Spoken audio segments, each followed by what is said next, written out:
والا جب بھی دیتا ہے چھپڑ پھاڑ کے دیتا ہے۔ پرانے وقت کی بات ہے، ایک گاؤں میں ایک بادشاہ ہوا کرتا تھا اور وہ اپنی عوام میں جایا کرتا تھا اور ان کے مسائل سن کر ان کا حل نکالنے کی کوشش کرتا تھا۔ اس کے اس کردار کی دوسرے ممالک میں بھی بہت دھوم تھی۔ ایک مرتبہ ایسے ہی بادشاہ لوگوں کے درمیان گھومنے گیا۔ لوگوں کے درمیان گھومتے ہوئے بادشاہ کے کرتے کا بٹن ٹوٹ گیا۔ بادشاہ نے وزیر کو جلدی سے کسی اچھے درزی کو بلانے کا کہا جو اس کے کرتے کا بٹن لگا دے۔ فوراً ہی گاؤں میں درزی کی تلاش شروع ہو گئی۔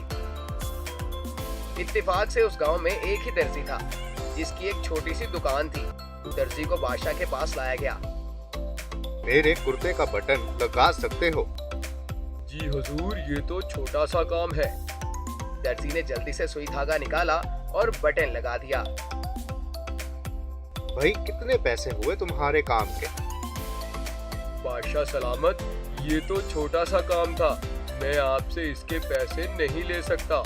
نہیں تم مانگو، میں تمہیں منہ مانگی قیمت دوں گا۔ درزی سوچنے لگا، بٹن تو بادشاہ کا اپنا تھا، میں نے تو بس دھاگا ہی لگایا، میں بادشاہ سے 2 روپے مانگ لیتا ہوں۔ پھر درزی نے سوچا کہ بادشاہ کیا سوچے گا کہ اتنے چھوٹے سے کام کے مجھ سے 2 روپے مانگ رہا ہے تو گاؤں والوں سے کتنے پیسے لیتا ہوگا، کیونکہ اس زمانے میں 2 روپے کی بھی بہت قیمت ہوا کرتی تھی۔ یہی سوچ کر درزی نے کہا، حضور آپ کے دل میں جو آئے دے دیجئے۔ اب بادشاہ نے بھی اسے اپنی حیثیت کے مطابق دینا تھا کہ اس کا رتبہ بھی قائم رہے۔ اس نے درزی کو 2 گاؤں دینے کا فیصلہ کیا۔ درزی نے سوچا، کہاں میں 2 روپے لینے کی سوچ رہا تھا، بادشاہ نے تو مجھے 2 گاؤں کا مالک بنا دیا۔ ہم سب کے حالات اس درزی جیسے ہی ہیں۔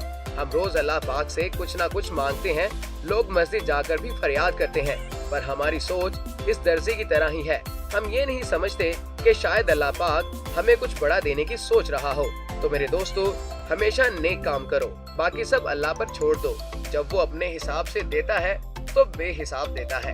بس اللہ اور اس کے رسول صلی اللہ علیہ وآلہ وسلم پر پختہ ایمان رکھو۔